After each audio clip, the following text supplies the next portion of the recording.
حضرت ابو طالب علیہ الصلوۃ والسلام مولا کائنات کے والد گرامی، بآواز بلند درود بھیجیے، اللہم صلی علی محمد۔ جب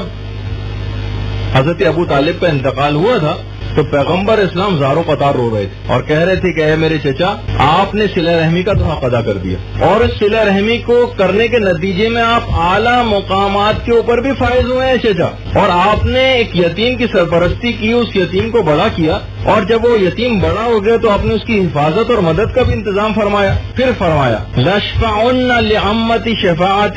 يُعْجِبُ بِهَا الثَّقَلَيْنِ، یہ پیغمبر کا جملہ، میں یقیناً اپنے چچا کی شفاعت کروں گا، اس طرح سے شفاعت کروں گا کہ تمام جنوں انس حیران رہ جائیں گے۔ یہاں پر شفاعت کا وہ مفہوم ہے کہ درجات کی اتنے عظیم درجات میں اپنے چچا کو دلواؤں گا کہ جنوں انس حیران رہ جائیں گے۔ اور سید الشہداء امام حسین علیہ الصلوۃ والسلام فرماتے ہیں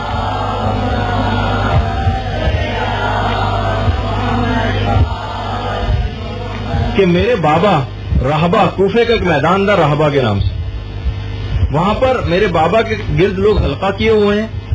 اور ایک شخص نے کھڑے ہو کر میرے بابا سے ایک جملہ کہا۔ اب دیکھیے مولا کو کس طرح سے لوگ اپنے زبانوں کے نشترج بھی چبوتے تھے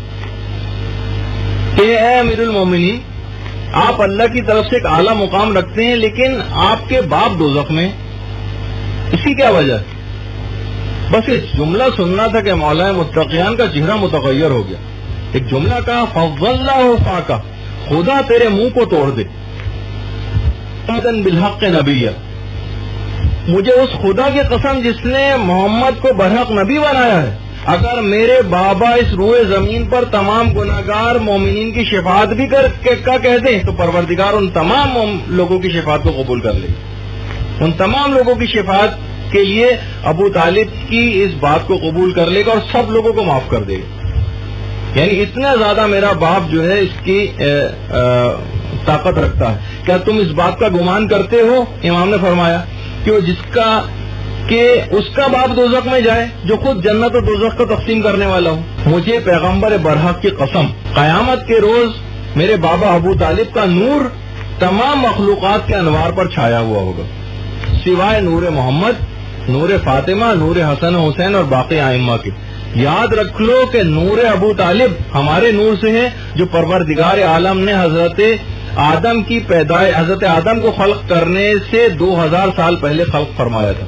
یہ پوری روایت الغدیر میں علامہ امینی نے جلد 7 کے اندر لکھی۔ اچھا، تو آپ نے دیکھا کہ بہرحال جو شخصیات ہیں یہ ایسی شخصیت ہے کہ پوری کائنات کی شفاعت بھی کرنی ہے، تو ابو طالب اتنے عظیم مقام اور مرتبے کے اوپر فائز ہیں کہ پوری کائنات کی شفاعت کر سکتے ہیں۔